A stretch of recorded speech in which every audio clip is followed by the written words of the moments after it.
ঈদ উল ফিতরের নামাজের জামাতের জন্য প্রস্তুতি হচ্ছে দেশের বড় ঈদগাহ ময়দান কিশোরগঞ্জের ঐতিহাসিক শোলাকিয়া ও দিনাজপুরের গোরের শহীদ ঈদগাহ ময়দান। শোলাকিয়ায় জামাত শুরু হবে সকাল 10টায় আর দিনাজপুরে ঈদের জামাত 9টায়। প্রশাসনের পক্ষ থেকে দুই ঈদগাহে জোরদার করা হয়েছে নিরাপত্তা বলয়।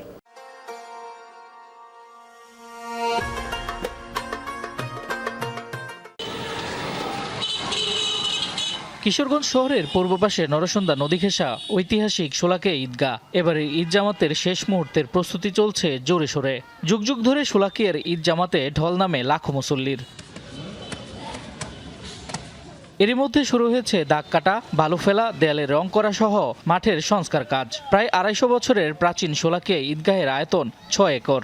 1828 সালে শোলাকিয়া ঈদগাহে 1.25 লাখ মানুষ একসঙ্গে ঈদের নামাজ আদায় করেন। সেই থেকে মাঠের নাম হয় সোয়ালাখিয়া, যা এখন শোলাকিয়া নামে পরিচিত। বড় জমায়েতে এক কাতারে নামাজ পড়লে বেশি সোয়াব পাওয়া যায় এমন বিশ্বাসে প্রতি বছর ঈদের জামাতে অংশ নেন দেশ বিদেশের লাখো মুসল্লি।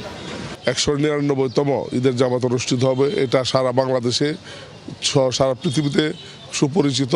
ঈদ উল ফিতর জামাতে নামাজ আদায়ের জন্য দেশের বিভিন্ন স্থান থেকে মুসল্লিরা আগমন করেন এবং এই মুসল্লিদের থাকা খাওয়ার সুব্যবস্থা করে থাকেন জেলা প্রশাসনের পক্ষ থেকে এরই মধ্যে সব ধরনের প্রস্তুতি সম্পন্ন হয়েছে।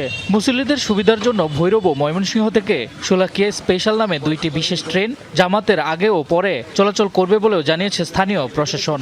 প্রযুক্তি নির্ভর যে প্রক্রিয়া, এই প্রক্রিয়া অনুসরণ করে পুরো মাঠটিকে আমরা সিসিটিভির আওতায় নিয়ে আসবো এবং এখানে ড্রোনের মাধ্যমে আমরা সার্ভিলেন্স নিশ্চিত করব। সকাল 10টায় ঈদ জামাত অনুষ্ঠিত হবে এবং একটি বাড়ি মাত্র ঈদের জামাত অনুষ্ঠিত হবে। এখানে মুসল্লিদের আগমনের জন্য 2টি বিশেষ ট্রেনের ব্যবস্থা করা হয়েছে।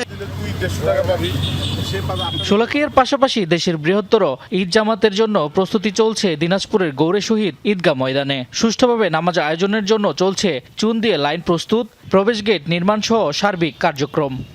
ঈদের কার্যক্রম চলতেছে, আমরা যত তাড়াতাড়ি পারি আমরা কাজটা শেষ করতে পারবো। আমাদের প্রায় 80% কাজ শেষ, আর 20%-এর মতো কাজ আছে।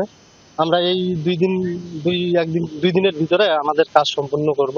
আপনারা জানেন যে এখানে 20টা গেট করা, 20টা গেটে প্রবেশ করে প্রত্যেকটা গেটে কিন্তু আমাদের আর্টস হয়ে থাকে, সবাই কিন্তু গেট দিয়ে প্রবেশ করে। দিনাজপুর ছাড়াও আশপাশের জেলাসহ দূরবর্তী স্থানে লাখো মুসল্লি একসাথে গৌরে শহীদ ময়দানে আদায় করবেন ঈদ উল ফিতরের নামাজ। শামস তাবরিজ উচ্ছ্বাস, যমুনা নিউজ।